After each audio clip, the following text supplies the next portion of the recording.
સુરતમાં અઠવા અને રાંદેર વિસ્તારમાંથી ગંદા પાણીની 60 ફરિયાદો જેટલી ફરિયાદો મળી આવી છે, જેને પગલે પાણી પુરવઠા વિભાગે તપાસ કરતા નદીઓમાંથી જ દૂષિત પાણી આવતો હોવાનો ખુલાસો થયો છે। આ અંગે પાલિકાની ટીમ દ્વારા સર્વે કરાતા નદીમાં કેમિકલ વેસ્ટ છોડાયું હોવાનું તો દારૂની ભઠ્ઠીમાંથી વધતું પાણી છોડાતું હોવાનું સામે આવ્યું, જેને પગલે હવે નગરપાલિકાએ કાર્યવાહી હાથ ધરી કલેક્ટર, પોલીસ કમિશનર સહિત વિભાગોને આ અંગે રજૂઆત કરવામાં આવી છે।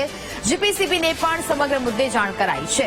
કેમિકલ વેસ્ટ છોડનાર લોકો સામે પણ કડક પગલાં લેવામાં આવશે, તો ગેરકાયદેસર આઉટલેટ પણ બંધ કરાવવાની કામગીરી પણ હાથ ધરવામાં આવશે। તો દારૂની ભઠ્ઠીને લઈને પોલીસ તંત્રને પણ જાણ કરવામાં આવી છે।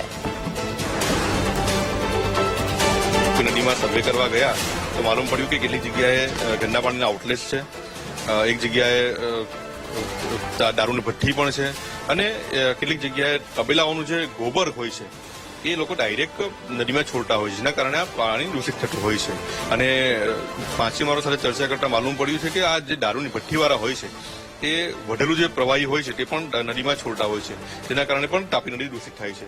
તો અમે એ બાબતે હિમાંશુભાઈ રાહુલજીને જાણ કરી, અમારા સુરત શહેરના મેયર શ્રી દર્શિતભાઈ માવાણીજીને, સ્ટેન્ડિંગ કમિટી ચેરમેન રાજનભાઈ પટેલજીને, સુરત શહેર ભારતીય જનતા પાર્ટીના પ્રમુખ શ્રી પરેશભાઈ પટેલજીને જાણ કરી અને કલેક્ટર શ્રી, કમિશનર શ્રી, જીપીસીબીમાં પણ જાણ કરશું, જેથી કરીને આ સામે કડક કાર્યવાહી કરી શકાય। સૌપ્રથમ તો આ તમામ આઉટલેટ્સ બંધ કરવામાં આવશે, દારૂની ભઠ્ઠી પણ બંધ થઈ જશે અને આ જેટલા પણ ઇસમો આમાં સંડોવાયેલા છે તેની વિરુદ્ધ કાયદેસરના પગલાં લેશે અને જરા જ માલુમ પડે તપાસમાં કે કોઈ અધિકારી અને કર્મચારી પણ આમાં સામેલ હોય તો એની વિરુદ્ધ પણ પગલાં લેવામાં આવશે।